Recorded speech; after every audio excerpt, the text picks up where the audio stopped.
سیدھا کر اپنا رخ اپنی ذات للدین دین کے لیے دین کی طرف حنیفہ یکسو ہو کر کیسے ہو کر یکسو ہو کر حنیف حنف سے اور دو لفظ قرآن میں استعمال ہوئے ایک حنف ایک جنف کتنے لفظ ایک حنف ہے ایک جنف ہے حنف کہتے ہیں حنیفیت کہتے ہیں تمام باطل دینوں سے گمراہ دینوں سے مائل ہو کر منہ پھیر کر دین حق کی طرف مائل ہونے کو حنف اور حنیفیت کہتے ہیں اور جنف کہتے ہیں دین حق سے دین باطل کی طرف ظلم کی طرف پھرنے کا نام جنف ہے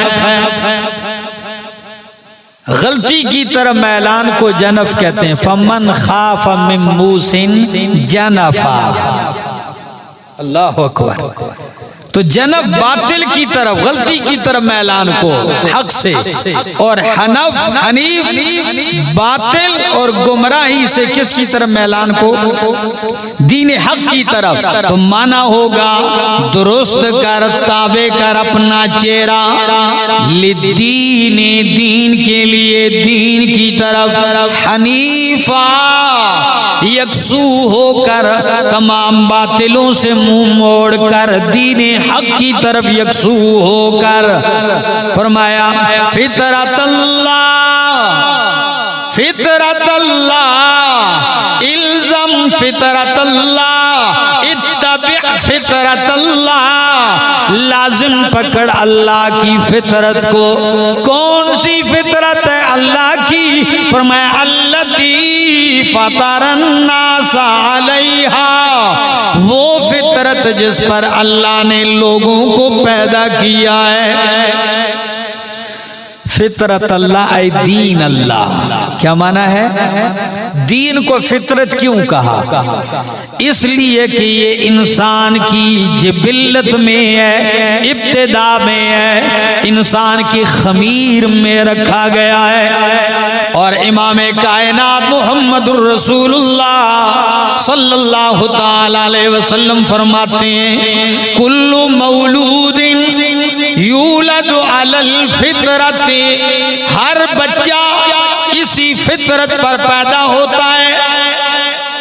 اب سورہ روم اور بخاری کی حدیث کو سمجھو فرمایا فطرت اللہ اللہ کی فطرت کو لازم پکڑ اس کی پیروی کر یعنی اللہ کے دین کو لازم پکڑ دین توحید دین اسلام کو اور حدیث میں آیا کل مولود یولد علی الفطرہ ہر بچہ فطرت اسلام پر پیدا ہوتا ہے کون سے دین پر پیدا ہوتا ہے بولو بولو فطرت اسلام یعنی دین توحید پر ہر بچہ پیدا ہوتا ہے پھر کیا ہوتا ہے فَأَبَوَاهُ پھر اس کے والدین يُحَوِّدَانِهِ اسے یہودی بنا دیتے ہیں تعلیم تربیت کے ذریعے او يُنَصِّرَانِهِ یا اس کو نصرانی بنا دیتے ہیں او يُمَجِّسَانِهِ یا اس کو مجوسی بنا دیتے ہیں اب آیت حدیث ذرا مشکل ہو جائے گی کہ ہر بچہ فطرت اسلام پر پیدا ہوتا ہے پھر اس کو ماں باپ یہودی عیسائی بعد میں تربیت تعلیم کے ذریعے بنا دیتے ہیں یہ مطلب حدیث کا نہیں ہے کہ ہر بچہ پیدائشی طور پر ہی پورے اسلام کو سمجھ رہا ہوتا ہے کہ آپ یہ سمجھے کہ ہر بچہ پیدائشی طور پر مفتی ہوتا ہے پورے دین کو سمجھنے والا ہوتا ہے یہ مطلب نہیں مطلب کیا ہے کہ ہر بچے کی فطرت میں اسلام اس کی گٹی میں رکھا گیا ہے کہ جب بھی دین فطرت توحید اس کے سامنے پیش کیا جائے گا یہ تسلیم کر لے گا اور اس کو قبول کرنے کی صلاحیت اور استعداد اس کے اندر رکھی گئی ہے اب یہ کب رکھی گئی ہے اس کا بھی آغاز یہ اس وقت رکھ دی گئی کہ جب ابھی کائنات کے اندر انسان پیدا بھی نہیں ہے، عالم ارواح کے اندر۔ یہ میرے سامنے اللہ کا قرآن ہے، سورت کا نام سورۃ الاعراف ہے، اور سورۃ اعراف کی آیت نمبر 172 ہے۔ قرآن کہتا ہے کہ جب اللہ وَإِذْ أَخَذَ رَبُّكَ مِن بَنِي آدَمَ مِن ظُهُورِهِمْ ذُرِّيَّتَهُمْ، جب اللہ نے تمام اولاد آدم کو آدم علیہ السلام کی پشت سے نکالا عالم ارواح میں، پھر کیا کیا؟ وَأَشْهَدَهُمْ عَلَىٰ أَنفُسِهِمْ، اور انہیں اپنے اوپر گواہ بنایا۔ تمام اولاد آدم کو عالم ارواح میں ان کو اپنے اوپر گواہ بنایا، اور کیا کہا؟ الست بربکم، کیا میں تمہارا رب نہیں ہوں؟